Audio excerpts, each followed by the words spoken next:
Artinya kalau masyarakat orang betul-betul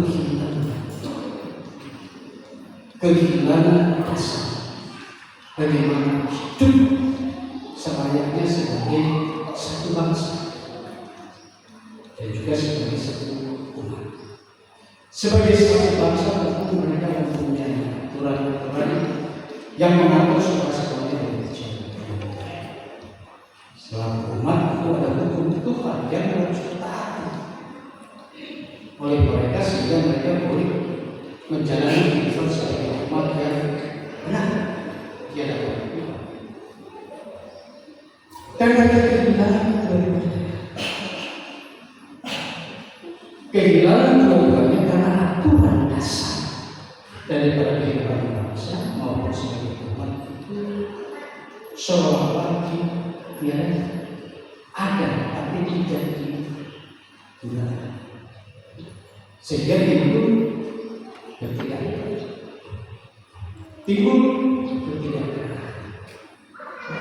Kekuasaan itu menjadi panglima atas kehidupan orang yang muda pada waktu itu.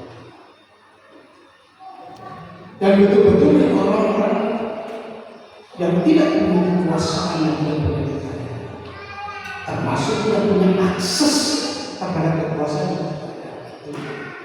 hidup di dalam penindas.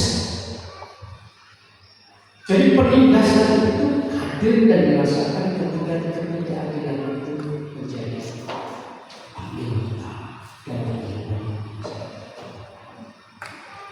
Kalau kita mau membaca dari Kejadian 1 persoalan yang dihadapi oleh Tuhan adalah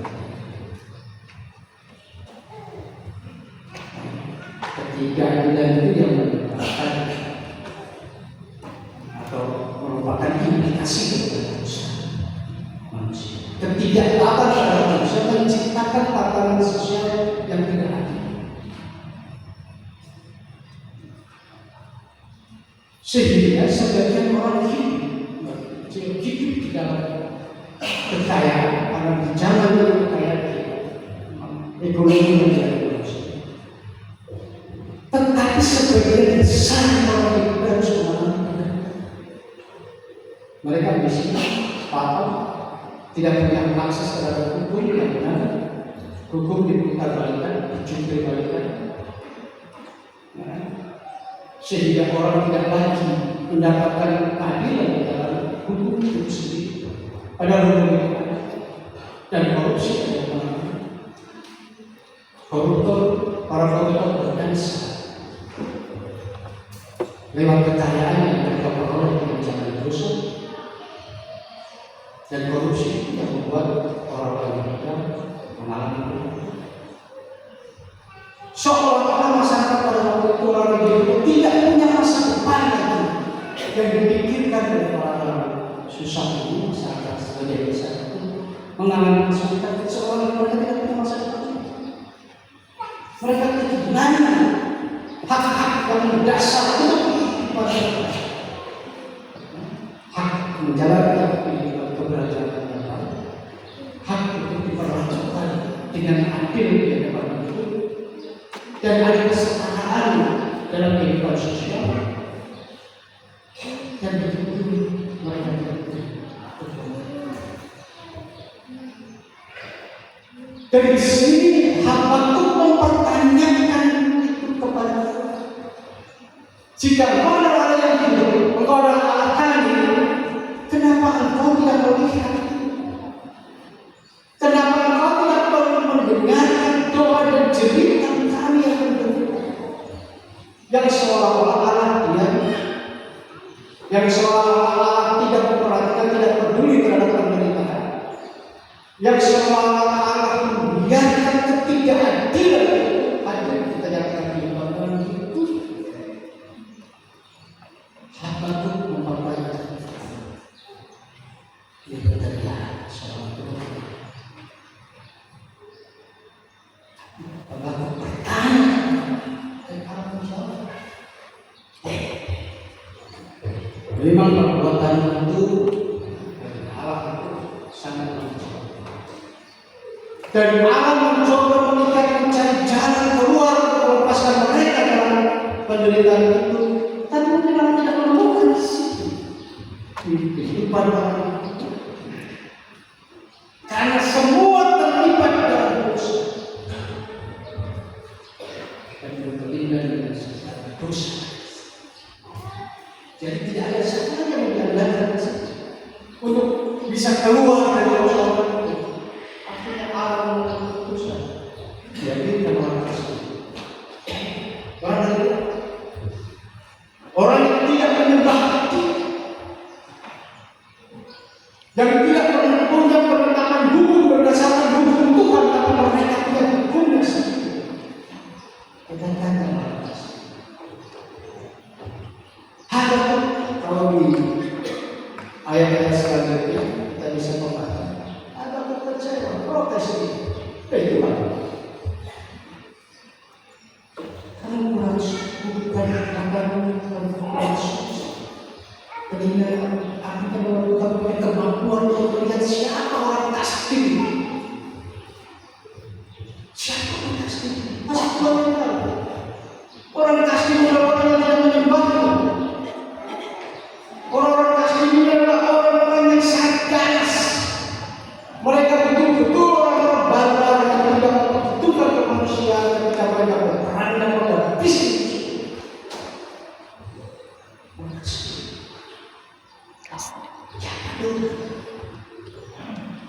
Siapa orang yang harus datang untuk memulihkan Islam? Apa itu? Kenapa bukan yang lain? Kenapa bukan dari bangsa ini? Yaitu memunculkan raja yang kau sekarang menjadi raja yang berbeda. Kenapa harus orang kasih? Kasih. Yang kasih. Kasih.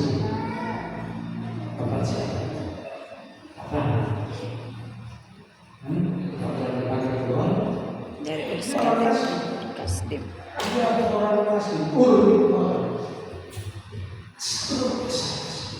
Apa dari situ?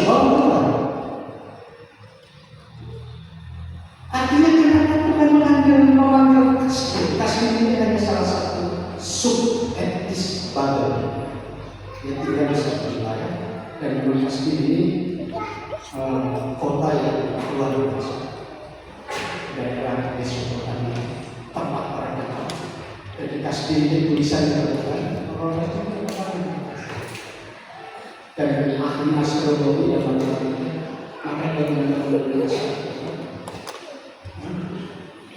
Dan kita orang yang punya tata kelola kota itu pertama kali sebelum yang lain tahu bagaimana menata Abraham tarik dari situ. Untuk pertanyaan,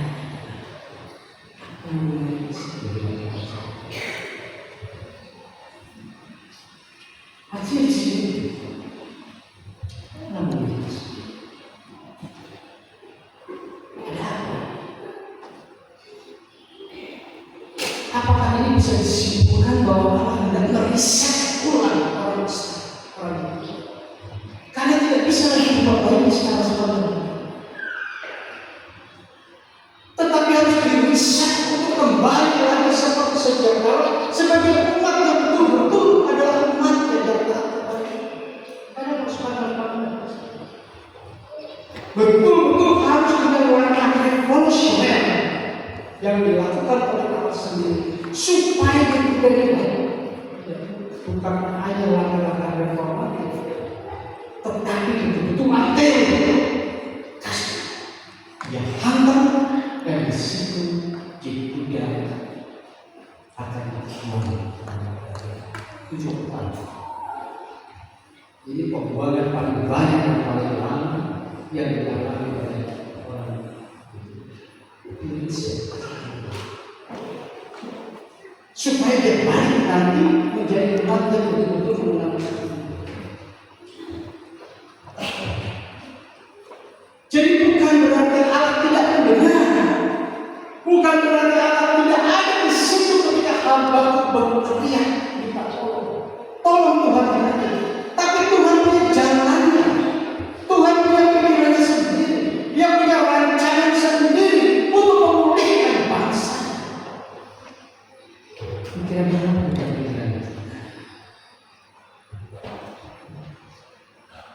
Jadi ketika kita diperhadapkan dengan situasi sosial kita sekarang, kebangsaan, mungkin pergumulan gereja, tapi bukan berarti seperti kehilangan masa, kehilangan bukan berarti Tuhan meninggalkan dia akan melakukan sesuai dengan rencana dan pikirannya, sesuai dengan waktu dan pilihan Tuhan. Dalam kehidupan kita sudah keseharian, cara pribadi, keluarga, maupun saat kita berusaha bekerja. Pergumulan satu belum selesai, kurang apa ya? Orang pesta sampai dengan lebih banyak daripada saudara-saudara kita dari muslim pesta sampai bukan lagi jadi Tuhan kita ini masalah nggak berhenti satu belum selesai kesempatan lebih besar lagi datang bukan berarti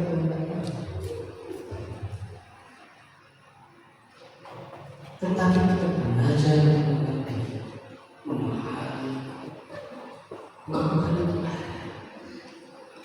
dan cara dia berencana dan cara melepaskan kita dari penderitaan kita bukan cara kita tapi cara.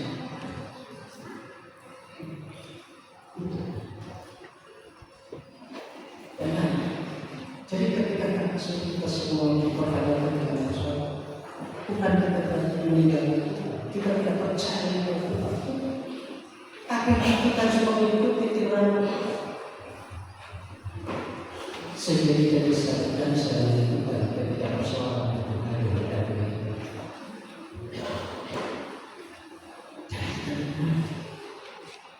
jangan hadir dengan kehidupan kita sebagai orang yang sukses. Tapi setelah karena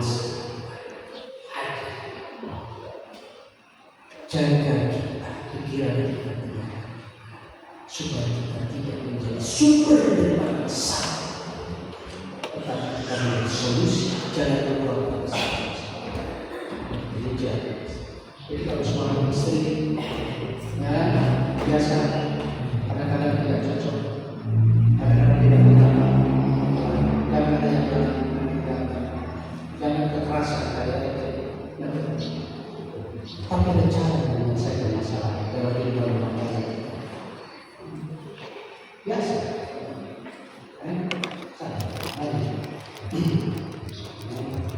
Suami-suami datang cuma kalau makan, sekali-sekali tidak boleh masak.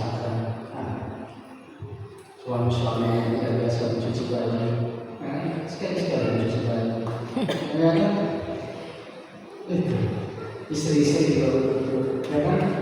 Sekali-sekali kalau suami baca Quran, kalau semua istri-istri itu membantu, ya kan? Kalau semua itu bertahan, kalau semuanya berpendidikan itu biasanya harus mulai saya masuk ke poin berdiri bapak-bapak itu sudah ya kadang-kadang tidak cerita lagi karena harus ada keras untuk mempersiapkan segala persiapan untuk anak. Kalau baju masih ada ya kan boleh dipakai jangan untuk yang mahal apalagi sekarang cabut-cabut sudah boleh ya kan yang dibakar cabut-cabut sudah dibakar. Kalau semuanya masih ada, jangan kita sepeda. Kalau sepatu masih cukup, ya kan? Nggak usah kita sepatu baru. Perhatikan sekali-sekali bapak-bapak yang pakai baru semua. Ini biasanya bapak-bapak yang baru semua. Istri juga anak-anak yang pakai baju baru. Biasa kita pakai baju lama. Sekarang. Bagaimana kalau bapak-bapak baru? Ini pakai baru, ya kan? Mau ibu-ibu. segala masalah, segala persoalan itu tetap terbatas. Dan jangan waktu itu ditetapkan oleh Tuhan. Jangan terpaksa. Apalagi situasi ekonomi yang masih sulit, tapi kita punya harapan ke depan yang berbaik. Harus ada tindakan revolusioner dan biasa kita membelanjakan uang dengan cara yang tidak benar. Uang yang kita dapat kita pakai untuk kehidupan, bukan untuk judul, judi online, segala macam. Itu tindakan revolusioner, tindakan iman. Memang tindakan iman berbahaya dan melakukan beban yang sangat jauh. Yakinlah bahwa Tuhan mempunyai perubahan kehidupan yang benar, kehidupan yang dipenuhi dengan damai, sejahtera, dan bahagia. Ada damai di situ ada kesejahteraan, ada kesejahteraan di situ ada bahagia. Kita berjalan di situ karena kita dijanjikan oleh Tuhan. Tuhan Yesus